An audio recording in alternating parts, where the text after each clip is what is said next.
میرے آقا صلی اللہ تعالی علیہ وسلم فرماتے ہیں جنت میں سب چلے جائیں گے، جو جنتی ہوں گے قیامت کے دن، جن ایمان والوں کو جنت میں جانے کی بشارت ہوگی وہ جنت میں جا چکے ہوں گے، اور کوئی جنتی مومن ہرگز یہ نہیں چاہے گا کہ جنت سے باہر نکل کر کے آئے، کوئی نہیں چاہے گا، مگر میرے آقا فرماتے ہیں صرف شہید ایک ایسا ہوگا، شہید صرف ایسا ہوگا جو اللہ کریم کی بارگاہ میں یہ عرض کرے گا، مولا پوچھے گا اے شہید تجھے اور کسی نعمت کی ضرورت ہے جنت میں؟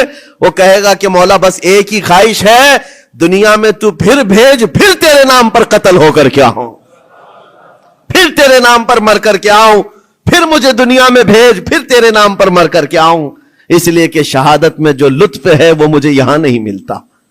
عزیزان گرامی، یہ صرف شہید کے بارے میں میرے آقا صلی اللہ علیہ وسلم نے فرمایا، اور یہ فضیلت بیان کر کے خود میرے آقا فرماتے ہیں، حضرت ابو ہریرہ رضی اللہ تعالیٰ عنہ سے روایت ہے، بخاری شریف کی حدیث سے، فرماتے میرے آقا میری خواہش ہے کہ اللہ کی راہ میں قتل کیا جاؤں، پھر زندہ کیا جاؤں، پھر قتل کیا جاؤں، پھر زندہ کیا جاؤں، پھر قتل ہوں، پھر زندہ ہو جاؤں، اور اسی میں اللہ کی رضا حاصل کر لوں۔ یہ میرے آقا صلی اللہ علیہ وسلم فرماتے ہیں۔ عزیزان گرامی وقار، جو شہید ہو چکے اللہ کی بارگاہ میں ہیں، وہ نعمتوں میں ہیں، وہ زندے ہیں، بلکہ ہم سب سے بہتر ہیں، ان کے مقام کو پوری دنیا والے ابھی مل کر نہیں پہنچ سکتے۔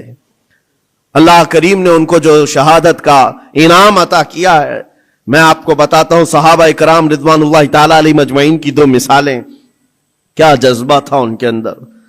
جب میرے آقا صلی اللہ تعالی علیہ وسلم احد کے میدان کی طرف روانہ ہو رہے تھے تو ایک صحابی عمرو بن جموح رضی اللہ تعالیٰ عنہ، جن کے 4 بیٹے حضور کے ساتھ جا رہے ہیں جنگ میں، 4 بیٹے جا رہے ہیں، کسی کا ایک بیٹا گھر سے نکلے بڑی بات ہے، 4 بیٹے جا رہے ہیں، اور نبی پاک صلی اللہ تعالی علیہ وسلم صفیں درست فرما رہے ہیں، اور یہ صحابی حضرت عمرو بن جموح بوڑھے تھے اور لنگڑے بھی تھے، پیر میں عذر تھا۔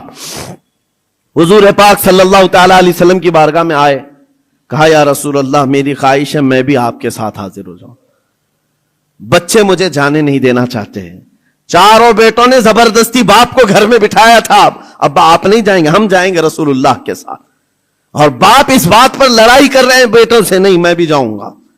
حضور پاک صلی اللہ تعالی علیہ وسلم کے پاس آ کر ایسے درد بھرے انداز میں انہوں نے کہا تھا، میرے آقا صلی اللہ علیہ وسلم نے انکار نہیں فرمایا، کہا کہ ٹھیک ہے آپ بھی چلیں۔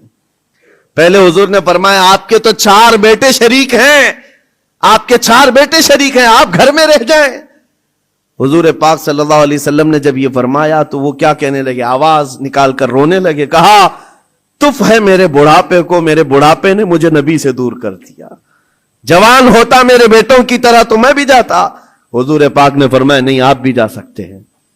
لنگڑا پیر تھا، حضور نے فرمایا کیسے چلو گے، دقت ہوگی، تکلیف ہوگی۔ وہ صحابی کہتے ہیں یا رسول اللہ صلی اللہ علیہ وسلم میں یہ چاہتا ہوں جس طرح لنگڑ لنگڑ کر کے میں یہاں چلتا ہوں ایسی ہی لنگڑ لنگڑ کر کے جنت پہنچ جاؤں، کیا یہ ممکن ہے؟ حضور پاک نے ان کے جذبے کو دیکھا، فرمایا آپ چلیں۔ گھر آئے، اپنے اہل خانہ سے کہا جلدی جلدی تیاریاں کرو میں بھی جا رہا ہوں، خوشی کی انتہا نہیں۔ جب جانے کا وقت تھا دروازے پر ان کی اہلیہ آئی اور ان کو ایسے ہی تفریح کے طور پر کہا، دل لبھانے کے لیے کچھ باتیں کی جاتی ہیں۔ بیوی نے ایسے ہی کہا عمرو بن جموح تم تو جا رہے ہو، مجھے لگتا ہے تم بھاگ کر کے آ جاؤ گے، میدان جہاد میں جا رہے ہو، جنگ کے میدان میں جا رہے ہو اور سخت ہوتا ہے میدان، بھاگ کے آ جاؤ گے۔ بیوی کا یہ صرف تانا سنا تو گرج کر کے کہنے لگے سنو خبردار، اور اللہ کی بارگاہ میں ہاتھ اٹھایا، اللہم ارزقنی شہادتا فی سبیلک ولا تردنی الی اہلی خائبا، یا اللہ اے اللہ تو اپنے راستے میں مجھے شہادت دے دے اور کبھی بھی زندگی میں مجھے میرے گھر واپس مت لوٹا، گھر واپس مت لوٹا۔ ہم تو گھر سے نکلتے ہوئے گھر واپس آنے کی سلامتی کی دعائیں کر کے نکلتے ہیں، اللہ صحیح سلامت لوٹا ہے، اور وہ جذبہ الگ ہے۔ نبی پاک صلی اللہ علیہ وسلم کے ساتھ جاتے ہوئے کہہ رہے ہیں واپس نہ لوٹا، گئے جنگ میں شریک ہو گئے، اور وہ جنگ بڑی سخت تھی۔ احد کی جنگ تو آپ کو میں نے کئی مرتبہ ذکر کیا ہے، بہت سخت امتحان تھا صحابہ کا، جہاں 70 صحابہ شہید ہوئے ہیں، اس میں حضرت عمرو بن جموح بھی شہید ہو گئے.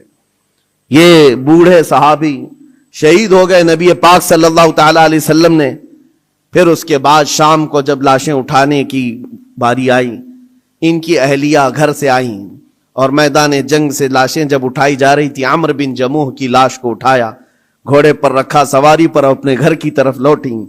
سواری نہ ادھر جاتی نہ ادھر جاتی، کہیں نہیں، بار بار گھوڑے کو چابک لگا کر دوڑایا جاتا ہے لیکن گھوڑا جاتا ہی نہیں ہے. وہ تنگ آ گئی، مجبور ہو گئی، کہا کیا ہے، لاش اتنی بھاری ہو گئی، وزن ہو گئی، کیا ہے یہ؟ نبی پاک صلی اللہ علیہ وسلم کی بارگاہ میں آ کر کے ان کی اہلیہ نے کہا آقا سب اپنی لاشیں لے جا رہے ہیں، میں بھی ان کی لاش اپنے گھر لے جا کر ان کو تھوڑی دیر کے لیے رکھنا چاہتی ہوں، لیکن سواری ہے کہ آتی نہیں آگے. میرے آقا نے فرمایا گھر سے نکلتے وقت انہوں نے کیا کہا تھا؟ ان کی اہلیہ نے کہا تھا، انہوں نے کہا تھا اللہ کی بارگاہ میں کہ مولا مجھے گھر واپس سلامت نہ لوٹانا. حضور فرماتے ہیں اس کی دعا قبول ہو چکی ہے، نہ وہ زندگی میں واپس لوٹا نہ تم اس کی لاش لے جا سکتی ہو. اسی میدان میں حضرت عمرو بن جموح کو دفن کر دیا گیا. یہ ان شہیدوں کی بات کر رہا ہوں جن کے موت کے بعد بھی ان کا تصرف جاری رہتا ہے، ان کا تصرف. حضرت خبیب ابن عدی رضی اللہ تعالیٰ عنہ مشرکین کی قید میں آ گئے تھے. یہ کفار مکہ نے ان کو قید کر لیا تھا اور لوہے کے پنجرے میں ڈال کر کے رکھا تھا. کئی دنوں تک بھوکا پیاسا رکھا، پنجرے میں رکھا، اور اس کے بعد کئی مرتبہ ان پر کوششیں کی گئیں کہ تم دین اسلام چھوڑ دو، تم نبی پاک کے خلاف بولو.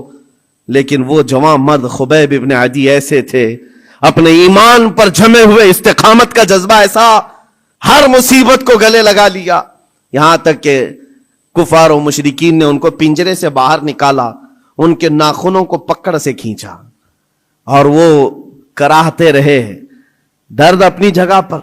اور اس کے بعد ان کے جسم کو جگہ جگہ تیروں سے چھلنی کیا اور مقام تنعیم پر، جو مکہ میں آج جامع مسجد عائشہ ہے وہاں قریب میں، آپ کو ایک سولی پر چڑھا دیا گیا.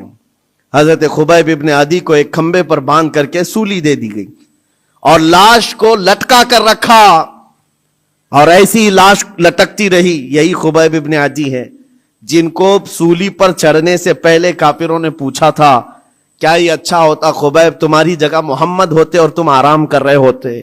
تب انہوں نے گرج کر کہا تھا ظالمو خبردار، تم میری جگہ مصطفیٰ کی بات کرتے ہو، میرے جسم کے اور 1000 ٹکڑے ہو جائیں مجھے گوارا ہے، میرے نبی کے قدموں میں تلوے میں کانٹا بھی چبھے یہ مجھے برداشت نہیں. ان کا جذبہ تھا استقامت. جب سولی پر چڑھا دیا گیا تو ایک بات میں عرض کر رہا ہوں، شہیدوں کی زندگی کیا ہوتی ہے. مار دیے گئے، قتل کر دیے گئے، لیکن ان ظالموں نے سولی سے نیچے نہیں اتارا. پورے مکہ والوں کو تماشا دکھانے کے لیے رکھا. 1 دن 2 دن 4 دن 6 دن 8 دن 10 دن لاش ویسی کی ویسی لٹکتی رہی حضرت خبیب ابن عدی کی، یہاں تک کہ مہینہ گزر گیا لاش کو انہوں نے نہیں نکالا. حضور پاک صلی اللہ علیہ وسلم کو جب یہ خبر پہنچی کہ حضرت خبیب ابن عدی کو پنجرے میں قید کر کے ان ظالموں نے قتل کر دیا، سولی پر چڑھا دیا ہے، اور لاش کو ایسی ہی بے حرمتی کے ساتھ لٹکائے ہوئے ہیں کہ 2 لوگ تماشا دیکھتے رہے. 40واں دن گزرنے کو آ گیا تھا. حضور پاک صلی اللہ علیہ وسلم نے اپنے صحابہ سے فرمایا ہے کوئی میرے صحابہ میں سے جو خبیب ابن عدی کی لاش کو اتار کر کے مدینے لے آئے، ان کی لاش کو اتار کر کے عزت و احترام کا معاملہ کرے. جبکہ 40 گھڑ سوار دن رات پہرے داری کر رہے تھے اس لاش کے پاس. کفار مکہ، مشرکین مکہ کے 40 لوگ اس لاش کے ارد گرد پہرا دے رہے تھے. حضرت خبیب ابن عدی کی لاش کو اتارنے نہیں دیا جاتا تھا، کوئی قریب آ ہی نہیں سکتا تھا. جب صحابہ کرام کو حضور نے یہ بات کہی، کیا جگر تھا. 2 صحابہ کھڑے ہوئے، حضرت زبیر بن عوام، حضرت مقداد بن اسود رضی اللہ تعالی عنہما، کہتے ہیں آقا آپ اجازت دیں ہم دونوں جا رہے ہیں. 40 لوگ پہرے داری میں ہیں اور 2 جانے کو تیار ہیں. جہاں ایمان ہوتا ہے وہاں تعداد دیکھی ہی نہیں جاتی. ہمیشہ سے یہ رہا ہے، ستیزہ کار رہا ہے ازل سے تا امروز، شرار ابو لہبی سے چراغ مصطفی. آج بھی یہی حالات ہیں. ایک طرف سپر پاور طاقتیں پیٹروٹ میزائل لے کر کھڑی ہیں اور سامنے نہتے بچے کنکروں سے مقابلہ کر رہے ہیں. میرے عزیزوں چھوٹے چھوٹی لکڑیوں سے مقابلہ کر رہے ہیں. بظاہر دنیا کو آج دیکھنا چاہیے. کربلا کی داستان سناتے ہیں, ہو سکتا ہے کسی کو یقین نہ آئے, ایک طرف 22,000 تھے, ایک طرف 72 تھے لوگ, ہو سکتا ہے کہانی سمجھتے ہوں. آج کی اس دنیا میں آنکھیں کھول کر دیکھ لو, ہائی ٹیکنالوجی ایک طرف ہے اور نہتے چھوٹے سے بچے ایک طرف ہیں, لیکن ان کا جذبہ تو دیکھو.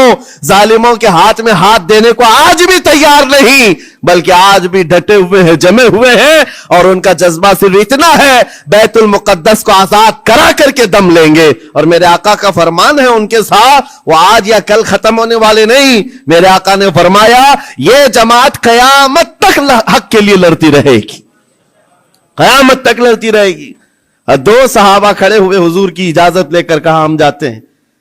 حضرت خبیب ابن عدی کو لانے کے لیے, اور گھوڑے دوڑاتے ہوئے پہنچے مکہ. جب مکہ پہنچے جہاں سولی چڑھائی گئی تھی, 40 لوگ پہرے داری میں ہیں, ان کے بیچ میں سے جانا اور لانا عام بات نہیں تھی. لیکن جس وقت یہ پہنچے, ایک بات یاد رکھو, قرآن میں رب تعالیٰ فرماتا ہے وَمَكَرُوا وَمَكَرَ اللَّهُ وَاللَّهُ خَيْرُ الْمَاكِرِينَ. کافر منصوبہ بناتے ہیں, کافر منصوبہ بناتے ہیں, اور اللہ خفیہ تدبیر کرتا ہے, اور اللہ کی خفیہ تدبیر غالب آتی ہے. جب مولا چاہے تو سارے پلاننگ فیل ہوتی ہیں.